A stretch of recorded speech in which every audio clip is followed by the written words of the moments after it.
Hey, what's up, Doc? It's cold out. It's damn cold out. We've been in here for like 15 minutes waiting for the car to heat up. The thing is, every time we're like, fuck, it's cold. God, it's with the wind chill today, it's like 1 degree in Springfield. But we say it's cold, and then like the third comment's could be like, motherfucker, I live in Wisconsin. Yeah, it's fucking cold as shit out here, but it's not as cold as it was when I was in Chicago a few weeks ago. So we went to go see a Monster Calls. Yes, we did. We have different opinions on it. Pretty much. I mean, sort of. Oh, man, do you want to go first? Sure. I thought it was actually an incredible movie. It's a fucking stone cold bummer. I joked on the way out, I'm like, that's like the third grief movie I've seen in a row. No, it's a stone cold bummer. But I think it was beautifully told. I thought it was really well acted. I thought it's got a couple animation bits in it that I thought were breathtaking. Those were great. And like for a movie that centers on a child actor that are generally speaking unreliable as shit. Like this kid was honestly great. Like especially like he was, and on the scale of child actors, I mean he was dealing with some pretty heavy shit for a child actor. But I thought he did a great job. I will admit, like, I have no familiarity with the source material. Neither do I. At all. And I know it's a book of some kind. And I'm sure there are people that are watching this that are fans of it or grew up with it or whatever. I have no idea. I spent half the movie sitting there thinking, besides it being a great movie and being honestly enthralled, but I kept having moments I was like, so this kid's mom has cancer, she's gonna die, and then he and his tree friend are gonna go to fucking space and find a talking raccoon. Yeah, I was thinking that a lot in the movie too. just I want one like thing at the end of credits. I just want him to go, I am Groot. Well, given that the monster, they gave him an ass in this movie, I was waiting for him to shit Lincoln Logs at some point. Come on, movie, be 5 years old for just a second. They did give him an ass, but it's one of those things like I understand like the animator's urge to do that because when you're building musculature for something, like those ass muscles are pretty dependent on how you walk. So when you're trying to make a human figure and you're adding musculature of any kind, it's hard to not do that. Sure. But it was like, but just give he's got an ass. Just give him a dick while you're at it. I mean, he might. There were a lot of vines hanging off of him. There really was. This is a movie that I can't say I was a huge fan of. And I know I've seen what the reviews are like for it. I haven't read any reviews, but I know the general consensus is fairly positive. I know I'll probably be in a small boat on this one, but that doesn't mean I think that this movie is bad. That doesn't even mean that I don't understand why it's getting good reviews. I get it. It's a good-looking movie. The acting is for the most part fine. The animation sequences they're like you said, they're breathtaking. They're the highlight of the movie, honestly. They really are. Yeah. But it's a movie that I've seen this kind of movie before many times. Like it's a movie about a kid who's going through some shit. His mom is on her deathbed. He's got issues with his grandmother. He's getting bullied at school. So throughout all of this, there's a fantastical creature that's summoned and is helping him out through the whole thing as like this grieving process. I've seen this before, and we've all seen it before. No, we have. We have, and I could say that about plenty of movies that I've highly recommended on the site, that I've seen this kind of movie before. But sometimes I don't care, or maybe it's the kind of movie I like a lot, so I'm still invested in it anyway. In this case, I was spending a lot of this movie thinking like, I'd kind of rather be watching Pan's Labyrinth than this, or Never Ending Story, or hell, even in terms of a kid and a giant beast, even like the Iron Giant or something like that. Like there's a lot of things I would rather be watching than this movie, because this movie really wasn't doing much for me to set itself aside from other movies I've seen that are like it. It was just kind of, yeah, this is one of those types of movies. And it never went beyond that for me. It's not a bad film.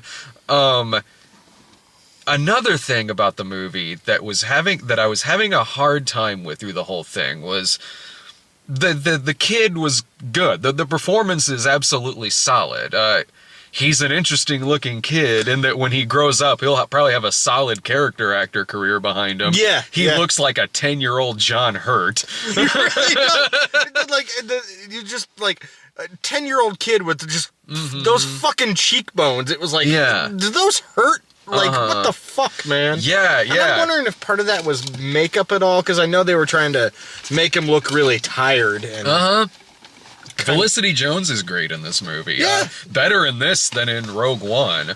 She had more of a character. Yeah, exactly. That's exactly 100% it. Sigourney Weaver was fantastic. That took some getting used to. The British accent. Yeah. Like, I'll admit, the first couple scenes, I was just like, why couldn't they have gotten someone British? I was thinking that too. Look, I'm not an expert here. I don't know if she's doing a good accent. It didn't seem like a bad accent, but you're so used to Sigourney Weaver. Exactly. Like, for your entire life, not doing accents. And so because of that, I don't know if this is the case, but because of that, I don't know if she's cast in this movie because the filmmakers are just huge fans of hers. Do you know what I mean? Yeah. Where it's like you've got a group of filmmakers, you're like, we want to do a movie. Who do we love? Oh, we love Sigourney Weaver. Let's put her in this, even though it's kind of miscast, honestly. I don't think it was miscast. It took some use. Took me a minute to get used to the accent. But other than that, like, she was age appropriate. Well, okay, she's age appropriate, but if you have to get used to this performance on screen, then it's kind of miscast. But that's the thing too. It's one of those things that's more our perceptions of as people that watch a shit ton of movies with Sigourney Weaver in it. Yeah, but you could be somebody who hasn't seen a shit ton of movies and you know who Sigourney Weaver is. Yeah, but I still think she did I'm not saying she did bad. I'm not. By the end of the movie, I didn't even think about it. I just because there's some heavy shit going on at the end of this movie, and she nails the emotional part. No, she does. She absolutely does. But the fact that you kind of have to get used to that to the point to where it's something that's taking you out of the movie. It didn't. I just had a brief moment of like, like, yeah. But it didn't take me out of the movie at all. It was just kind of like, I've never seen her do that before. Okay, sure. That's what it was for me. It could be a lot worse. It could be a lot worse. Fucking worse. But I'm sort of like you. I'm like, well, what you said a second ago, which is like they could have maybe just gotten somebody British to play this part. Easily could have. Yeah. And they could be huge Sigourney Weaver fans, and it could be Sigourney Weaver really wanted to do this movie. Or maybe she was better than the other people who auditioned. No, and that could totally be it. And that's, it's... And this movie, like, yes, you have Liam Neeson doing the voice of the monster, but there's no other real star power in the movie. I mean...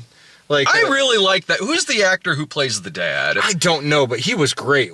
He's great, and he's an actor who I've seen him in other shit. He's in other shit, and he's one of those guys who it's like, I want this guy to really take off, but he unfortunately kind of, this movie aside, because this movie is getting great reviews. Like, he's in Ben-Hur, the new one, where it's like, man, dude, like, man, I want you to end up in something that really puts you out there. It's kind of like how I felt about like Joel Edgerton for a while. It's like, come on, motherfucker, make a good one. Or Barry Pepper. Yes. Yeah, like, exactly. Oh, God damn it, Barry Pepper, I love you. Why are your best performances the first 4 movies and then a bunch of TV shit? Like, why can't you make another good movie? Yeah, dude, totally. Exactly. But I mean, maybe this will do something then, because like I don't know how this will do at the box office, but it's getting solid reviews. But another, and he got a weird role. He's definitely like absentee weekend dad, but he's not a bad dude. He's honest. No. He's doing what he can, given the fact that he lives in another country. Yeah. But my thing about this movie, and it's one thing I was having why this movie wasn't, one of the reasons this movie wasn't really clicking for me that much was the acting in terms of the kid is fine. I really honestly did not like this kid that much. The character. No, he wasn't. Well, I'm like, he was a little shit, but you know what? At the same time, and I think one of the reasons maybe the movie clicked with me was, you know, when I was that age, I went through some rough shit. Yeah. And honestly, like, I really wish this movie existed when I was fucking 10 years old. And I would have fucking watched this every goddamn day. Yeah. My mom didn't die. My mom's alive. I just want to clear that up. I just went through some shit. Yeah. And honestly, like, while I was watching this movie and while I was thinking in my head that I'm not really enjoying this, there was never a part of me that was this isn't like Collateral Beauty. Like, there was never a part of me where I was thinking, like, I would never recommend this I would never recommend this to somebody going through grief. In my head, I was thinking, like, maybe if someone is in this kid's position, like, they could probably, they could get much more out of this movie than I could. Which is not the case with Collateral Beauty. Like that was a movie I was like, but also, I saw another movie Manchester by the Sea, which also deals with grief, which I thought was a way goddamn better movie than this. The movies are night and day in terms of other things. Well, and I mean, and I didn't see that with you because I was unavailable that day. It was the holidays, man. Like, and I really want to see that movie. But at the same time, it's like you also just saw a really good movie about grief and a really shitty movie about grief. And this one is somewhere right in the middle. And this is your third one. So it's also one of those burnout things too, maybe. Like, because I know you're objective to a fault, but I love superhero movies. And if I watch 3 in a week, the third one, I'm like, I don't fucking care anymore. I've seen it. I don't know if I'm objective to a fault. Have you seen my list of favorite movies? You know what I mean. I do. You know what I mean. I know what you mean. You're objective to your tastes. Yeah, exactly. Like, so my thing with this kid, where it was like, I get it, man. I mean, you're getting bullied at school. You are going through some shit. But there was a little too much in the way of, like, temper tantrums, not having respect for anyone, not really caring that much for anyone other than his mom, of course, not caring about anyone else's feelings, really. His almost Veruca Salt-esque temper tantrums in this, it got to be much. Like, it got to be to the point to where it's like, your movie, it's reaching the point where I'm not feeling bad for a kid who is going through this. I'm feeling bad for everyone else in the movie, Sigourney Weaver, the dad, and other people, because they have to go through losing an ex-wife, losing Sigourney Weaver's daughter, and also this nightmare of a kid.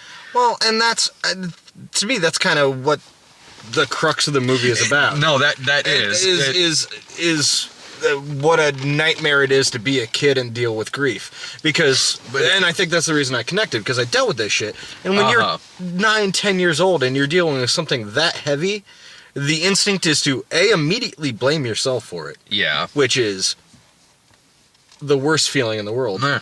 And what you do is you lash out because you want someone to punish you. And that's true. And I get that that's the intention. And I can completely understand people who haven't dealt with that on one aspect or the other not grasping onto that like I do, because that was my experience. No, totally. And I absolutely understand that that's the point of this movie. Yeah. I mean, it flat out says it. It says it, yeah. It's not a hidden message. No, it flat out says it. This movie has no hidden messages. But it was too much. Like, I'm still having to spend 90 minutes, 2 hours with this character. It was a little much in the areas of lashing out in temper tantrums, and not enough of anything to make me feel empathy. Like, it was 100% acting out like that, and not enough of anything else but that.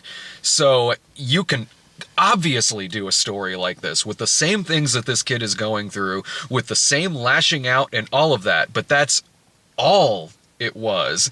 See, I thought there was more to it than that, but that's all it was in terms of how this kid is acting through the movie. There wasn't enough moments in this that made me like him that much, other than just the bad part of what he's going through. Even when he retaliates against the bully, I had seen so much of this kid acting psycho through this movie that when that happened with the bully, the way it came across to me was more so like this kid is one bad thing away from like this movie ending with a shooting or something. Well, and sadly, yeah.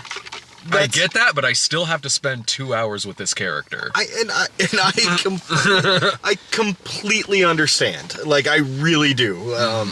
Like, I would not judge anyone for not seeing this movie the way I do, because it's. I went through some shit, people. Yeah. Brad knows I don't talk about it much. I don't hide it, but I went through some shit. No, yeah, we've known each other literally since he was born. Yeah.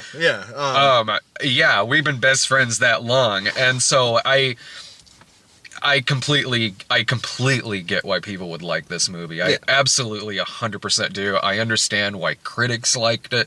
I understand why critics like it. I understand why you do. I totally get it. It was there was just some things about it that I just didn't. And I don't know. I completely understand that, because I could, if somebody went and watched this movie and came to me and they're like, I fucking hated it, I would just go, right on.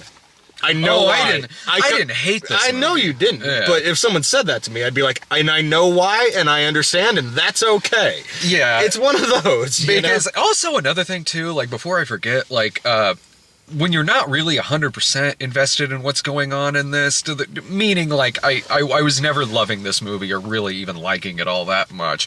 The monster, when he shows up, he tells you everything that's going to happen in the movie. Yeah. He comes out and says, I'm going to give you these stories. You're going to have this moment at the end. He tells you it's like, I understand a movie like this it isn't supposed to have twists in it necessarily, but it's book. Yeah, like it's not really supposed to be an unpredictable film, but it is a very predictable film. Oh yeah, because the character comes out and tells you everything that's about to happen, and when you're not 100% really on board with this movie, you are.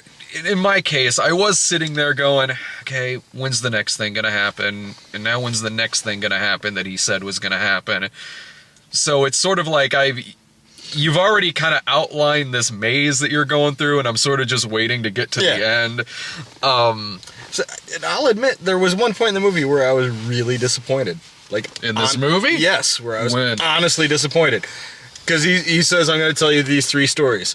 And I didn't expect it. So the first story he's telling him, and that animation starts, and I was just gobsmacked by it. Well, that was great. And then the second one. And then he gets to the third story, and there's no fucking animation, and I was like, God damn it! Dude, seriously, I thought I missed something. Like I did too. I thought, like, because I had to go to the bathroom a couple of times, so I was like, I was only in there for like 10 seconds. No, yeah, his third story was just very brief, and that's when he beats the shit out of the kid. It's just like, but I wanted like another beautiful animated sequence. Something had to get cut from the budget. Yeah. Or that's the way it is in the book, and I don't. I've never read it, man. Well, and that's kind of the problem sometimes of going into like an adaptation, and it could be a very loose adaptation for all I fucking know, but with no knowledge of, the thing. Right. Do you highly recommend this movie? I highly recommend. I thought it was an amazing movie, but at the same time, it's one of those things that like, it is a stone cold bummer. Like, don't go see this to have fun. Sure. Like, this is a stone cold bummer, and if I think this is one of those movies that's gonna have a following for a long time. So yeah. I don't think it's going anywhere. It's not gonna be in the theaters very long. Who knows? Yeah. I don't know. But it's one of those things that, like, if it sounds like something that you'd enjoy or it would do you some good or could be cathartic for someone you know, then absolutely go see it.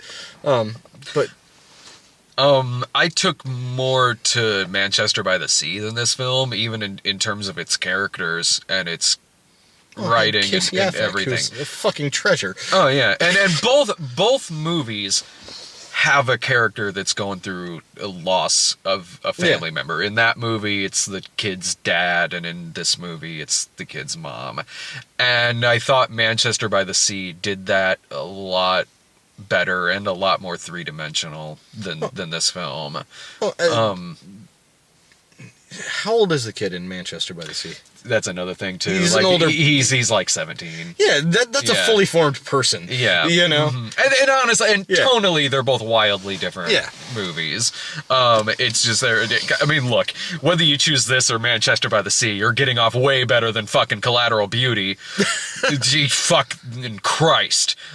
So in terms of me, of my own, of how I feel about this movie, my own tastes, whatever, I would put this for me, like, I would put this as a rental, but like you said, like, if you're really taking to what you've seen of this movie, to the plot, and you think you could really identify with this film and the themes and everything that's going on in it, you'll get a lot more out of this movie than I necessarily would. For the everyday viewer, I would say, this is a rental. Like, this isn't a necessary theater experience. Although I would like to see this movie make money, because I don't even know who directed this movie, but I thought it was so beautifully directed. I'd like to see that person make more movies. It is. It's a good looking movie. It's a really good looking film.